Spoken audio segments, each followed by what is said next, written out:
O'zbekiston qurilish industriyasi taraqqiyotiga xizmat qiluvchi muhim loyiha Olmaliq shahrida amalga oshirildi. Dunyodagi eng innovatsion 100 ta korxona qatoriga kiruvchi Fransiyaning mashhur Saint-Gobain kompaniyasi bu yerda o'zining zamonaviy texnologiyalar asosida barpo etilgan Vitanit zavodini tashkil etdi. Joriy yilning 29-aprel kuni tantanali ochilish marosimi o'tkazilib, mamlakat uchun nafaqat iqtisodiy, balki ijtimoiy jihatdan samarador bo'lgan loyihaga start berildi. Tadbirda Fransiyaning O'zbekiston Respublikasidagi favqulodda va muxtor elchisi Walid Fok, O'zbekiston Respublikasi Investitsiyalar, sanoat va savdo vazirining o'rinbosari Akrom Aliyev, Olmaliq shahar hokimi Qobil Hamdamov, O'z sanoat qurilish materiallari uyushmasi vakillari, Saint-Gobain kompaniyasi rahbarlari, Toshkent, Samarqand, Farg'ona, Andijon va Buxoro viloyatlari distribyutorlari hamda keng jamoatchilik vakillari ishtirok etishdi. Tadbirda so'zga chiqqan vazirlik vakillari mamlakatimizda xorijiy investorlar uchun yaratilgan qulay ishbilarmonlik muhiti mana shunday yuqori texnologik korxonalar ko'payishiga zamin bo'layotganligini ta'kidlab, uning O'zbekiston va Fransiya o'rtasidagi iqtisodiy aloqalarni mustahkamlashdagi rolini alohida e'tirof etdilar.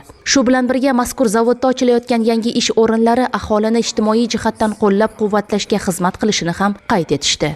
Bu loyihani tagida, zamirida prezidentimizning Fransiyaga amalga oshirilgan tashriflari, o'sha amalga oshirilgan tashrif doirasida Fransiyaning yetakchi ishbilarmon doira vakillari bilan o'tkazgan davra suhbati va o'sha davra suhbati davomida prezidentimizni O'zbekistonda yaratilayotgan imkoniyatlar, sharoitlar, investorlar uchun qulay muhit to'g'risidagi so'zlariga ishonib, mana bir yil ichida Fransiyaning mana shu yetakchi kompaniyasi bugun O'zbekistonga kelib o'z faoliyatini boshlamoqda. Bu albatta juda ham katta kelajak sari qo'yilgan ilk kichik qadam deb hisoblasak bo'ladi.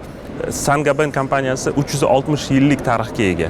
Bu kompaniya dunyoning barcha davlatlarida o'z qurilish materiallarini eksport qiladi va dunyodagi hamma qurilishlarda aynan Saint-Gobainning o'z ulushlari ham mavjud. Shuning uchun mana shu O'zbekistonimizda, yangi O'zbekiston sharoitida mana shunaqa kompaniyalarning faoliyati bizni kelajagimiz uchun juda ham katta muhim ahamiyat kasb etadi. Bu yangi ishchi o'rinlari, bu O'zbekistondagi qurilish materiallarining standartlarini oshirilishi va albatta O'zbekistondagi mahsulotlarni chet elga ham eksport qilish imkoniyatlarini yaratib beradi. Saint-Gobain kompaniyasi vakillari yangi zavodda xalqaro standartlarga to'liq javob beradigan, energiya tejamkor va ekologik toza qurilish qotishmalari ishlab chiqarilishi haqida ma'lumotlar taqdim etishdi. Vitanit brendi ostida tayyorlanayotgan mahsulotlar endilikda mahalliy bozorni sifatli xomashyo bilan ta'minlaydi. Bu esa import o'rnini bosish va qurilish sohasida tannarxni pasaytirish imkonini beradi.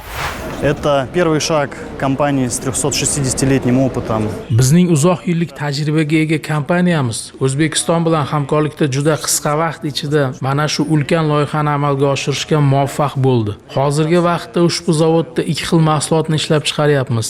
Bu birinchi navbatda mahalliy iste'mol ehtiyoji uchun yo'naltiriladi. Bundan tashqari kelgusida bu yerda ishlab chiqarilgan mahsulotlarni qo'shni davlatlar Qirg'iziston va Tojikistonga eksport qilishni ham rejalashtiryapmiz. Maqsadimiz O'zbekiston hududida biznesimizni mustahkamlab, uni yanada kengaytirishdan iborat. Bugungi muhim tadbir bilan barchani muborakbod etaman. Поздравляю нашу команду и всю республику.